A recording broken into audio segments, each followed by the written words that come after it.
நமது ஆண்டவரும் இரட்சகருமாகிய இயேசு கிறிஸ்துவின் இனிய நாமத்தினாலே அனைவருக்கும் அன்பின் வாழ்த்துக்கள். இந்த காலைகளிலும் இந்த நாளுக்குரிய வேத வசனத்தை நாம் வாசிப்போம். ரோமருக்கு எழுதின நிருபம் 8ஆம் அதிகாரம் 14ஆம் வசனம். ரோமர் 8:14. மேலும் எவர்கள் தேவனுடைய ஆவியினால் நடத்தப்படுகிறார்களோ அவர்கள் தேவனுடைய புத்திரராய் இருக்கிறார்கள். மேலும் எவர்கள் தேவனுடைய ஆவியினாலே நடத்தப்படுகிறார்களோ அவர்கள் தேவனுடைய புத்திரராய் இருக்கிறார்கள். இந்த காலவெளியில நாம் தேவனுடைய புத்திரராய் இருக்கிறோம். பரிசுத்த ஆவியானவராலே நடத்தப்பட வேண்டும்.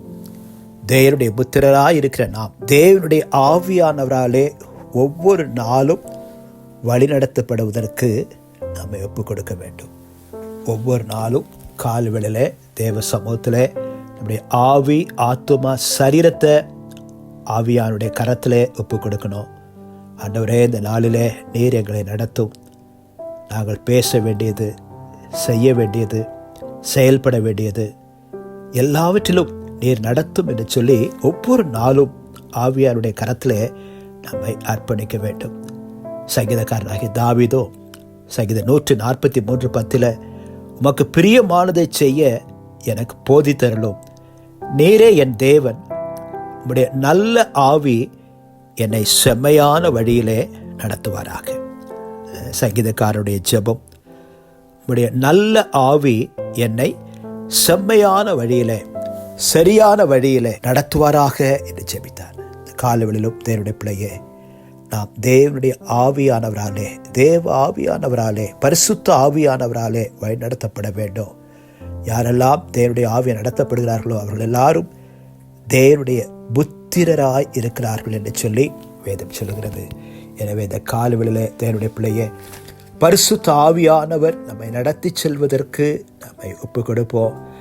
அப்போஸ்தலர் நடபடிகள் முழுவதும் ஆவியானவருடைய கிரியையை நாம் பார்க்கிறோம். ஆவியானவர் எப்படியாய் காரியங்களை செய்கிறார், ஊழியர்களை எப்படிலாம் நடத்தினார் என்று சொல்லி நாம் பார்க்கிறோம். உதாரணமாக அப்போஸ்தலர் 8:29 பிலிப்புவை ஆவியானவர் கொண்டு செல்கிறார்.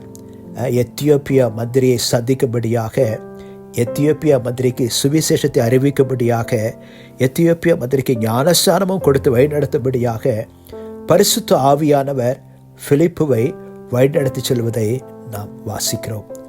அது மாத்திரமல்ல, அப்போஸ்தலர் நடபடிகள் 13ஆம் அதிகாரத்தில் 1-2 வசனங்களை வாசிக்கும் பொழுது பரிசுத்த ஆவியானவர் பவுலையும் பர்னபாவையும் வழி நடத்துவதை நாம் பார்க்கிறோம். ஆண்டவர் நியமித்த ஊழியத்திலே அவர்களை பிரித்து விடும்படி ஆவியானவர் அங்கே பவுலையும் பர்னபாவையும் வழி நடத்துவதை நாம் பார்க்கிறோம். தேவனுடைய பிள்ளையே, கடைசி காலத்தில் வாழ்கிற நாம் நம்மை முற்றிலுமாய் ஆவியானவருடைய கரத்திலே நம்ம ஒப்புக் கொடுப்போம். எவர்கள் தேவனுடைய ஆவியினால் நடத்தப்படுகிறார்களோ அவர்கள் தேவனுடைய புத்திரராய் இருக்கிறார்கள். எவர்கள் தேவனுடைய ஆவியினாலே நடத்தப்படுகிறார்களோ அவர்கள் தேவனுடைய புத்திரராய் இருக்கிறார்கள். தேவ ஆவியானவர் நம்மை நடத்துவதற்கு, நம்முடைய ஆவி, ஆத்துமா, சரீரத்தை ஆளுகை செய்து நடத்துவதற்கு நம்மை முழுமையாய் அர்ப்பணிப்போம். ஒவ்வொரு நாளும் ஆவியானவர் நம்மை நடத்தி செல்வாராக. ஆவியானவர் நடத்தி சென்றால் அங்கே நிச்சயமாய் ஜெயம் உண்டு. ஆவியானவர் நடத்தி செல்வார் என்று சொன்னால் அங்கே நிச்சயமாய் பரிசுத்தமாய் வாழ முடியும், ஜெயமாய் வாழ முடியும், வெற்றியாய் வாழ முடியும், தேவனுடைய சித்தத்தை செய்ய முடியும். எனவே ஆவியானுடைய கரங்களிலே ஒப்புக் கொடுப்போம். அவர் நம்மை நடத்துவாராக. கண்களை மூடி நாம் செபிப்போம். அன்பின் பிதாவே, இந்த அருமையான காலை வேளைக்காய் ஸ்தோத்திரம். தகப்பனே, எங்களை ஒரு விஷயம் ஒப்புக் கொடுக்கிறோம். எங்கள் ஆவி, ஆத்துமா, சரீரத்தை நாங்கள் படைக்கிறோம். பரிசுத்த ஆவியானவர் எங்களை ஆண்டு நடத்துவாராக. ஒவ்வொரு நாளும் பரிசுத்த ஆவியானவர் எங்களை ஆண்டு நடத்துவாராக, எங்களை ஆளுகை செய்வாராக.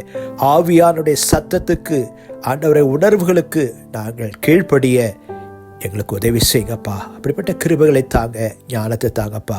இந்த காலவெளியிலும் ஜெபத்திலே பங்கு பெறுகிற இந்த பிள்ளைகள் ஒவ்வொருவரையும் கர்த்தர் ஆசீர்வதிங்க.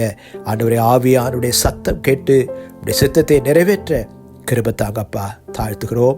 எங்கள் தேசத்தை கர்த்தர் ஆசீர்வதிங்க. எங்கள் இந்திய தேசத்தை கர்த்தர் ஆசீர்வதிங்க. எங்கள் தேசத்தின் தலைவர்களை ஆசீர்வதிங்க. எங்கள் தேசத்தினுடைய அதிகாரிகளை ஆசீர்வதிங்க, ரட்சிங்க. எங்கள் தேசத்தில் வைத்திருக்கிற ஊழியக்காரர்களுக்காய் ஸ்தோத்திரம். உடைய பிள்ளைகளுக்காய் ஸ்தோத்திரம். ஒவ்வொருவரையும் எடுத்து பயன்படுத்துங்கப்பா. குறிப்பாக இந்த நாளிலே எங்கள் இந்திய தேசத்தில் உள்ள பஞ்சாப் மாநிலத்திற்காக நாங்கள் ஜெபிக்கிறையா. பஞ்சாப் மாநில மக்களை நாங்கள் ஆசீர்வதிக்கிறோம். இந்த நாளிலே பஞ்சாபில் இருக்கிற எல்லா திருச்சபைகளை நாங்கள் ஆசீர்வதிக்கிறோம்.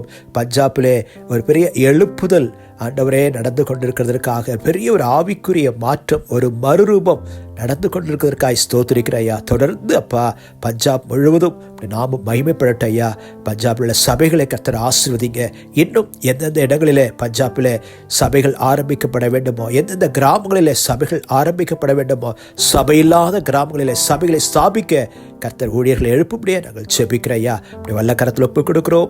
ஒரு விசையாய் இந்த ஜெபத்தில் பங்கு பெறுகிற ஒவ்வொரு பிள்ளைகளையும் ஆசீர்வதிங்க. எல்லா தீமைக்கும் விலக்கி மீட்டுக்கொள்ளுங்க. நாமத்து மகிமையை வெற்றி சிறக்க உதவி செய்யுங்க. நன்மையினால் கிருபையினால் முடிசூட்டுங்கப்பா. பெரிய காரியங்களை செய்யும் இயேசு இரட்சகர் நாமத்தில் வேண்டுகிறோம் எங்கள் நல்ல பிதாவே. ஆமென். God bless you.